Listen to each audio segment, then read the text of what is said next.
Yo, what's going on, guys? Welcome back to a brand new video. Thank you guys so much for tuning in. I really do appreciate it. And as you guys know, the 2023 NBA All-Star break is here, and the New York Knicks are currently 33-27. And after that win up against the Atlanta Hawks a few days ago, we are now the 6th seed in the Eastern Conference, leapfrogging the Miami Heat. As the reason why the New York Knicks were able to jump up to that 6th seed is because the New York Knicks came out victorious in a blowout fashion versus Atlanta. And then also you take a look at the Miami Heat, they went on to lose to Brooklyn when Mikal Bridges had 45 points. He had one hell of a game. This was a game that was in Brooklyn. It was it was a very good game to watch, and I went on to rewatch it actually last night. It was an amazing game. The New York Knicks have won 5 of their last 6 games, and you take a look at a record of 33-27. That has been our best record entering the All-Star break since the season that we won 54 games with Carmelo Anthony, with Iman Shumpert, with even Jason Kidd on that roster, Tyson Chandler, J.R. Smith, and even more. So this New York Knicks team, when you say this past month, has definitely been exciting, and they've been executing on a pretty solid level, because you look at this New York Knicks team at the very beginning of the season, you could say they were straight up the definition of mid, and we'll get to see what this team truly is when it comes playoff time. The New York Knicks have had success on the offense side of the basketball, especially when it comes to their 2 key players of Julius Randle and Jalen Brunson, but is the offense going to be very stagnant in the playoffs? You know, there's a lack of cutting within this offense, and if defenses are willing to make adjustments or able to make adjustments to Jalen Brunson, which is going to be very hard because Jalen Brunson is playing at a very high level, or how are we going to overcome adversity? Are we going to distribute the basketball? Are we going to play hero ball? Has Julius Randle learned from the past? How's this offense going to look when it comes playoff time? But definitely at the beginning of the season, we were literally beating teams that were 500 or below. But you take a look at this past month or these past 13 games, we've beaten some of the best teams in the Eastern Conference. Yes, the Miami Heat have been up and down, but that is a quality win. We have beaten the Cleveland Cavaliers when they were kind of playing at a very high level. You could say they've been kind of up and down, but at the end of the day, they are a top 6 seed in the Eastern Conference. We were able to beat Brooklyn. You take a look at the Brooklyn Nets, we did beat them when they don't have Kevin Durant anymore, don't have Kyrie Irving anymore, but they were able to go toe-to-toe. They were able to go head-to-head with the Philadelphia 76ers. I believe that was last week. Spencer Dinwiddie just wasn't able to get that shot off in time to make it go to overtime. The Chicago Bulls aren't a very successful team this season, but they still have talent such as Zach LaVine and DeMar DeRozan, and the Brooklyn Nets were still able to come out victorious with not really a glorified superstar on the roster. So they've definitely been competitive. You know, they beat the Miami Heat, and we also were able to beat the Boston Celtics. We've gotten some very solid wins this season. You know, the Philadelphia 76ers, when it comes to those last 13 games, beating a James Harden, like Joel Embiid, Tyrese Maxey healthy, D'Anthony Melton healthy, this full-on healthy Philadelphia 76ers squad. We've had some very quality wins that it's no excuses. The New York Knicks were better that night than their opponent. Well, if you take a look at the season, we were successful going to the playoffs a couple seasons ago. I'm not going to lie, I didn't think we had that valuable of wins. We did beat the Clippers, but I felt we were beating up on teams when they were down with injuries. Wow, the Celtics game, you can't take that away from us. The Philadelphia 76ers, you can't take that away from us. Yes, there's going to be some inconsistencies with Doc Rivers at the head coaching position, but they're still a top 3 seed, and they have the best center in the game, in my opinion, of a Joel Embiid. You can go Jokic, you can go Joel Embiid, but in my opinion, Joel Embiid is the best center in basketball. So the quality of wins has been way better. And the rebounding, which you could say has been definitely inconsistent, you could say even before Josh Hart got here, the rebounding has been inconsistent when it comes to allowing offensive rebounds down the stretch of games. And keep in mind, the New York Knicks have an over 500 record without Mitchell Robinson, so they've found a way to plug in a Jericho Sims, you know, Hartenstein coming off the bench, who's been playing at an even higher level compared to the beginning of the season when New York Knicks fans were bashing him. He's starting to look like that player that came over from the LA Clippers, but this team is rebounding a lot better, and that has to do with the acquisition of Josh Hart and Isaiah Hartenstein playing at a whole other level. Josh Hart is just absolutely built for New York. This dude is mentally tough. He loved the pre-draft process with Tom Thibodeau, and keep in mind, he played with a Jalen Brunson at Villanova, so he knows Jalen Brunson's tendencies, and Josh Hart may not. I'm not expecting him to continue to shoot the 3 ball at this high of a level, but he also has had 6 coaches in 6 seasons as well, so maybe it's a confidence thing in having that consistent green light.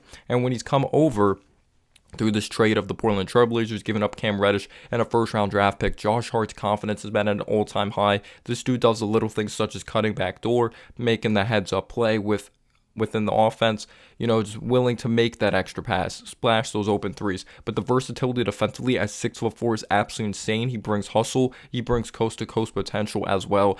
Our big time problem of consistently rebounding the basketball when it comes to those defensive rebounds definitely has changed when it comes to small sample size of the last 3 games. Obviously, we hope that keeps up, but we know he's a legit rebounder of the basketball. He's only 6'4", but coming over from Portland, he was averaging 8 rebounds per game. This dude's just a key glue guy, and call me crazy, some people want him to start, but I actually think he fits perfectly for the bench alongside Quickly. It just provides even more depth to the table, because one of the main reasons we've also been able to win games is because of the depth. Emmanuel Quickly got off to a very shaky start this season, but since that shaky start, this dude has been absolutely unbelievable with the New York Knicks being successful. Emmanuel Quickly, another year under his belt. He's gone stronger. He's more experienced. Look at him year 1 compared to now. The physicality on the defense side of the basketball. He actually is one of the top defensive ratings in the league. His overall game offensively has expanded a lot more. It's not just floaters. It's not just shots from the outside. He's developed this mid-range game as well when it comes to maneuvering around screens, and he's gotten better of getting to the free throw line.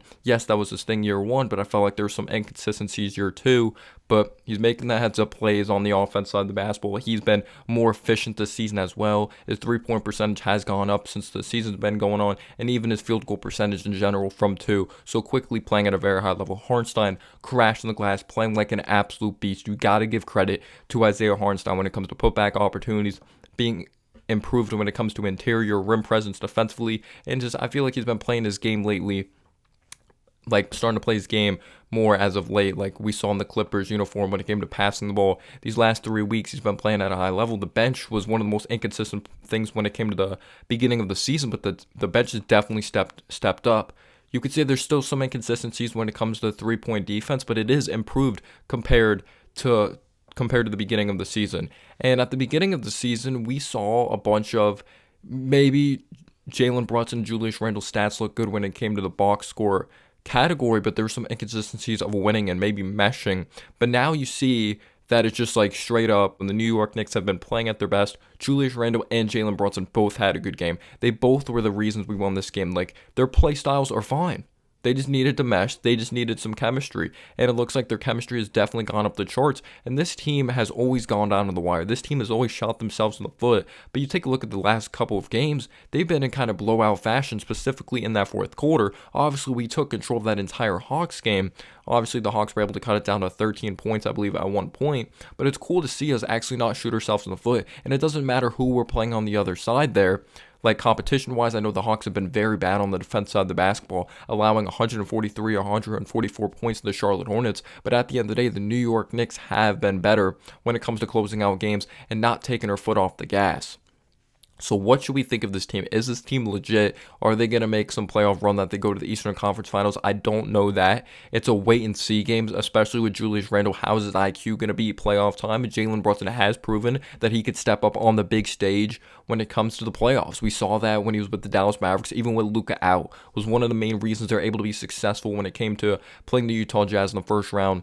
But obviously, we want to see him up against those lanky defensive players, those switchable athletic players that we've seen, like him go up against the Golden State Warriors. You could say he had some fits there. But when you take a look at the personnel, specifically when we played the Brooklyn Nets, Mikal Bridges is one of the best players in the league. He actually played with at Villanova. He had some nice offensive possessions up against him, Mikal Bridges, that the length, the athleticism did not bother him, because Jalen Brunson has been the real freaking deal, and he's one of the main reasons we've been successful this season. And how crazy is that? We have 33 wins. We had 37 wins last season. It looks like we're definitely going to surpass that. Let me know down below in the comment section, how many wins do you think we're going to get? And I'm not sure what the ceiling is with this team, but we've been winning with Mitchell Robinson out, and Mitchell Robinson is going to come back when it comes to after All-Star break. I'm not sure the set timetable, but we've been successful without Mitchell Robinson. You could say that's a good thing, or it's a bad thing that it's like he's replaceable, or this team's going to be on a whole other level when it comes to versatility defensively when he comes back, and hopefully he's in shape. But Jalen Brunson, now when you take a look at the contract, this dude's pretty much underpaid the way this man's been playing the game of basketball. And you take a look at the year 2023 starting, he's averaging 30 points per game. He's averaging 5 assists. He's shooting damn near 50% from 3. I believe it's 48% from the field. He's damn efficient when it comes to the overall field goal from 2, because when we acquired this dude like through free agency, we knew the big thing with Jalen Brunson is that he's one of the most efficient finishers around the basket. Floaters, this dude plays bigger than his height. He's 6'1", but he backs guys down. He has a fadeaway. He has up and unders. He has good hesitation moves. He's probably one of the most underrated handles in the game. He can go right. He can go left. He can kill you from mid-range. He can kill you from the outside. He can work down the lane. He's been big time down the wire. And he has proven that he could score the ball, and he has this dog mentality with the Dallas Mavericks. But I'm like, maybe he succeeded. I'm not disrespecting his skill set when he was coming over, but I was like, yeah, maybe there was some pressure taken off of him having a Luka Doncic over there. But no, this dude has proven that he's the real deal. And true Knicks fans or true fans out there, yes, you could be the biggest Jalen Brunson fan in the world, but you could not tell me you thought he was going to play at this high of a level. There's going to be some inconsistencies defensively due to his height, but I do think he's competing. And some people say over dribbles at times, but he's making key passes in key moments. You know, he's getting frustrated out there, or he's just really leading this team because he wants to win. We've been waiting for a point guard that could score, but make timely passes and also just command the offense and be like, no, we got to do better. And this dude is straight up built for New York. His father, Rick Brunson, who's on the coaching staff, played for the New York Knicks. I love this dude down the wire. The way he maneuvers around pick and rolls, getting to that floater. This dude's been a physical beast at 6'1". He plays bigger than his height. Overall, he's been efficient. He's been coming up with a steal a game. He's a scrappy player. I've been loving Jalen Brunson for the New York Knicks. And obviously, we got to talk about Julius Randle. Julius Randle, his head is just on right this season. He has the right mentality. I feel like he's always cared about winning. But he's just an interesting player that his emotions do get all over the place. And I feel like that comes down to him being frustrated and he's really hard on himself. I feel like we've all been like that, or everyone has a different type of personality in the way they respond to adversity. But I'm someone, when I would have a very bad game, I wouldn't really show it out there on the floor that I'm very frustrated, but I'm upset in my head, like I want to do better. And when you're not playing well, you think too much. And that really shows out there on the floor. And I thought Julius Randle was doing a lot more thinking than actually doing out there on the floor. But now that he's been meditating this season, I feel he's just been reacting more than thinking out there on the floor. He's working downhill more. Yes, he's still shooting a decent amount of threes. By the way, he is in a three-point contest, which is very interesting. I thought Watanabe would have been in there with Anthony Simons being out with that ankle injury. I wish Randle the best of luck, but I'll be very surprised if he's even finishing in the top three when it comes to three-point contest. But his attitude's better. He's competing better out there on the basketball floor. His turnovers are down. There still could be frustrating moments out there on the floor, but I feel he's sensing double teams a little better. It's still inconsistent.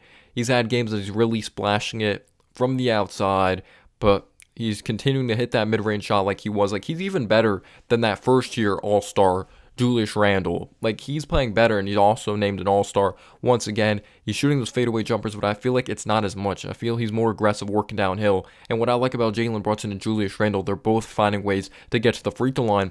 But Julius Randle, we'll get to see the true Julius Randle when it comes playoff time. I feel that's when we should decide, should we move on with this guy moving forward? How is he going to step up in those pressure situations? I can trust Jalen Brunson, but can we trust Julius Randle in those pressure situations for 48 minutes or 38 minutes, however amount of minutes he's going to play in those playoff games? Can we count on him when it comes to his basketball IQ, making the right decisions out there on the floor? But I've loved Randle this year. He's definitely been one of the main reasons we're winning games. So there's been an improvement when it comes to competition we're beating, rebounds down the stretch. I feel we're kind of making the extra pass within the offense. Sometimes it can be very ball dominant. The bench is playing at a whole other level. We've been improving when it comes to our three-point defense.